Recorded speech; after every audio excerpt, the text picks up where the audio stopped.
Hey YouTube, so it's been a while, I'd say a little bit more than a week, and this is what I've learned. Check it out. I got these for sale. So ducks grow really fast and they are messy. I think I said that in my last video, but for sure they are messy. So if you're gonna have any kind of little ducks, just know that in 2 weeks they're gonna be half-grown ducks. And you will need some kind of a box, a cooler, or something to put a grate on top of, to put their water on top of, because after 2 weeks of being with the chickens, they were messy. I'm talking about they literally took over the bowl and just made a mess of everything. So I cleaned them out and I separated the chickens from the ducks, and I bought a shoebox, pretty much a shoebox, one of those little 97-cent shoebox from Walmart, and I cut a slit in the top of it and drilled some holes and used some zip ties and put it on the bottom, and then put the water on the top so that when they make a mess, the water just kind of goes down into the bottom. And then I have to empty that out like every two things of every time I change their water, pretty much.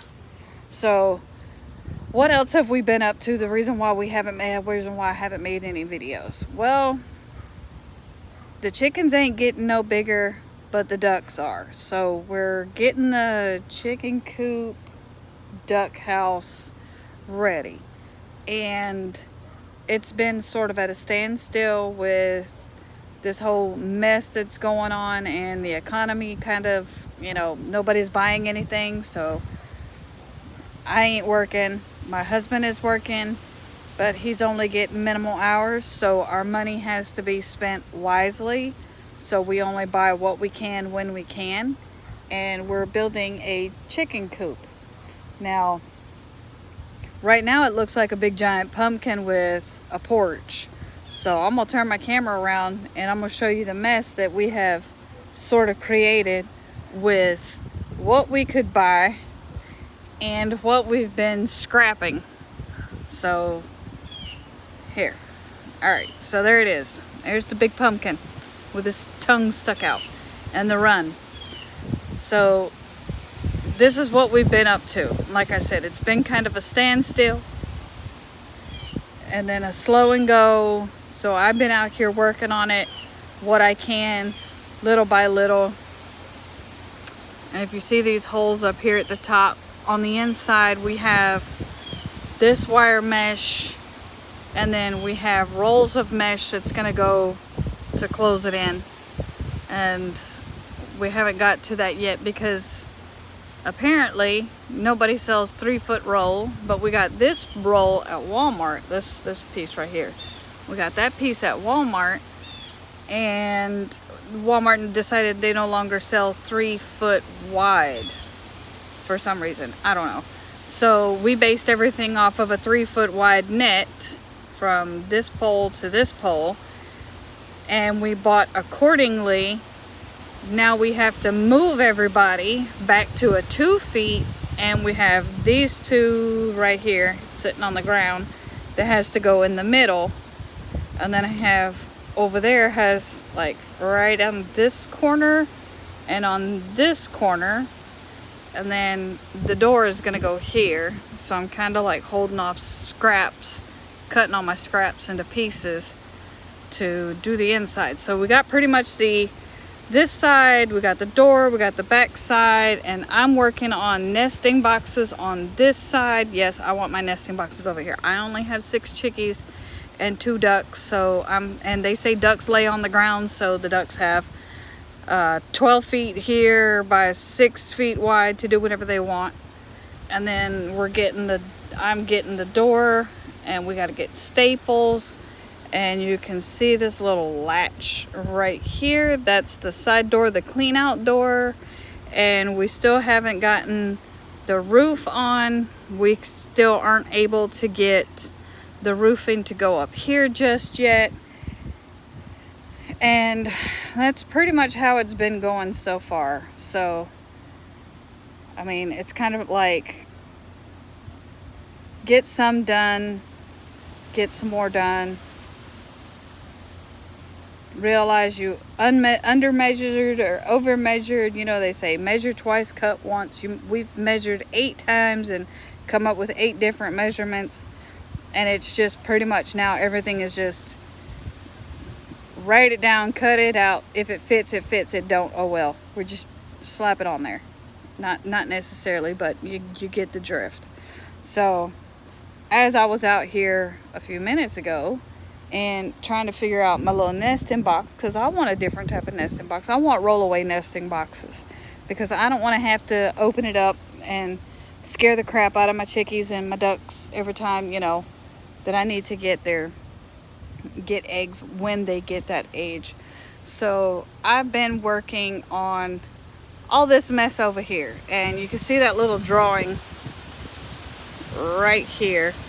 Probably look all cattywampus to you guys, and you see this thing over here, so you kind of get my drift on what I'm talking about as a rollaway box. So as I'm sitting here, like literally I went over and I measured the hole, and I measured how big the tray is and how much is going to sit in the tray, and I'm sitting here and you can hear the wind in the background, and there's this big old tree. Anyway, so you can hear the wind in the background, and it's very tranquil, it's peaceful, there's like nothing. And all of a sudden this snake, this black snake, just right up, like literally just comes up like this and goes right between me and this milk crate that I'm sitting on. Well, I happen to have these 2 pieces of wood. So they're good cedar pieces of wood.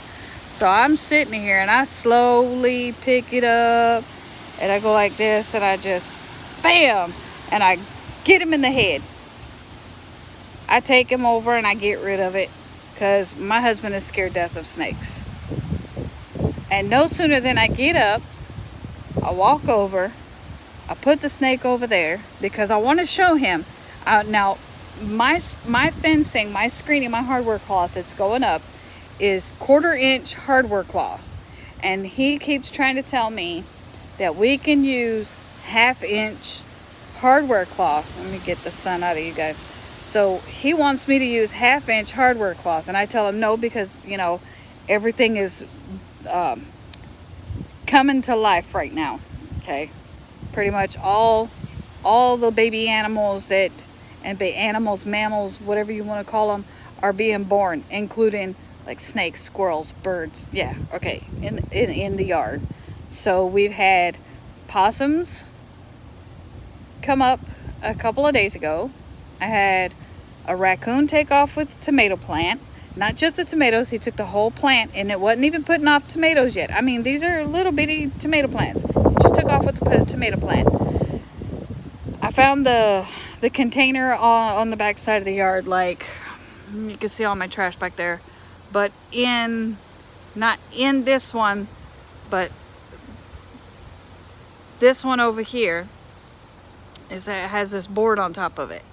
Okay, and then you see the table that's back here.